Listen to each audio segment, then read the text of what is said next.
हरिओम. अध्याय 3. ओवी क्रमांक 95 ते 107. देवान् भावयतानेन ते देवा भावयन्तु वः परस्परं भावयन्तः श्रेयः परमवाप्स्यथ. ह्याच्या म्हणजे यज्ञाच्या योगाने तुम्ही देवांना संतुष्ट करा, म्हणजे ते देव तुमची समृद्धी करतील. परस्परांची अभिवृद्धी करणारे तुम्ही उत्कृष्ट प्रकारचं कल्याण प्राप्त करून घ्या.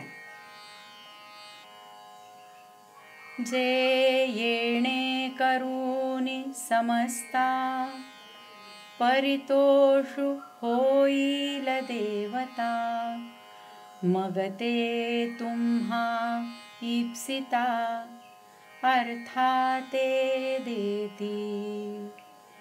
या स्वधर्म पूजा पूजिता देवता गणा समस्ता योगक्षेमो निश्चिता करीती तुमचा.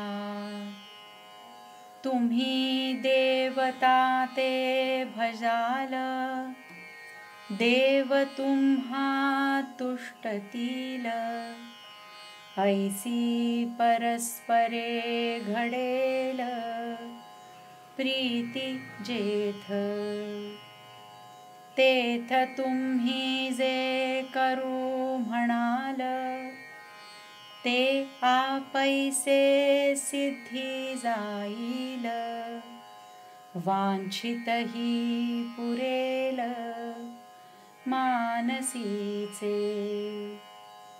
वाचा सिद्धी पावाल आज्ञापक होआल. म्हणिये तुमते मागतील महारुद्धी. जैसे ऋतुपतीचे द्वार वनश्री निरंतर वोळगे फळभार लावण्येसी. कारण या धर्माच्या आचरणामुळे सर्व देवतांना आनंद होईल आणि मग त्या देवता तुम्हाला इच्छिलेले विषय देतील.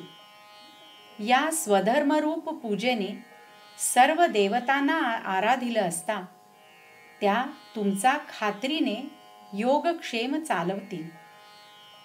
तुम्ही देवांचं आराधन कराल आणि देव तुमच्यावर प्रसन्न होतील.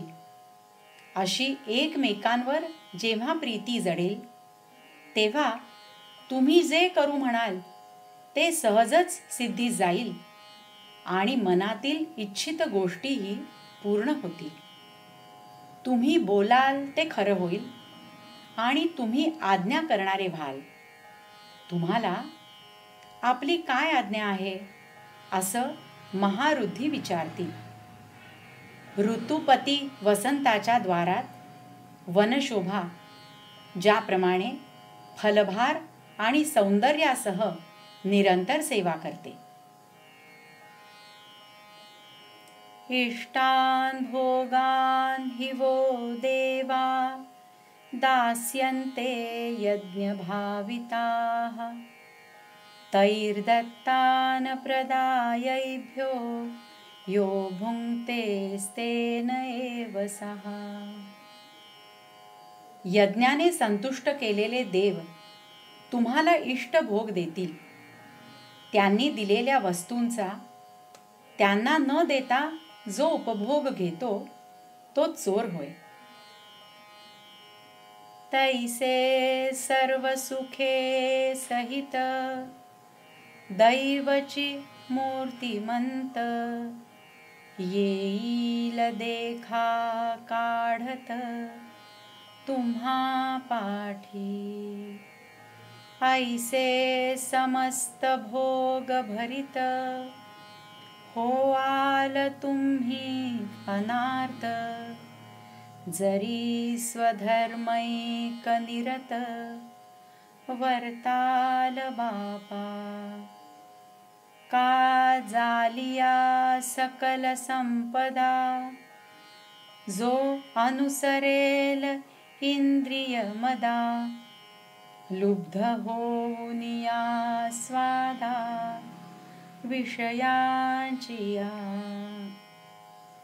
तिही यज्ञ भाविकी सुरी, जे हे संपत्ती दिधली पुरी, तया स्वमार्गी सर्वेश्वरी, न भजेल जो, अग्निमुखी हवन, न करील देवता पूजन, प्राप्त वेळे भोजन ब्राह्मणाचे, विमुख होईल गुरु भक्ती, आदरू न करील अतिथी, संतोषु नेदील ज्ञाती आपुलिये, ऐसा स्वधर्म क्रिया रहितु, आथिलेपणे प्रमत्तु, केवळ भोगासक्तु होईल जो. पहा, त्याप्रमाणे सर्व सुखांसह मूर्तिमंत दैवच तुमच्या मागे शोध काढीत येईल. अशा रीतीने बाबांनो, जर तुम्ही एकनिष्ठपणाने स्वधर्माचं आचरण कराल तर सर्व भोगांनी संपन्न होऊन तुम्ही निरीच्छ व्हाल. उलट पक्षी सर्व संपदा प्राप्त झाली असता जो विषयांच्या गोडीला लुब्ध होऊन उन्मत्त इंद्रिय जसं सांगतील तसं वागतो, यज्ञाने संतुष्ट होणाऱ्या त्या देवांनी जी ही पूर्ण संपत्ती दिली आहे, त्या संपत्तीच्या योगाने स्वधर्मरूप मार्गाने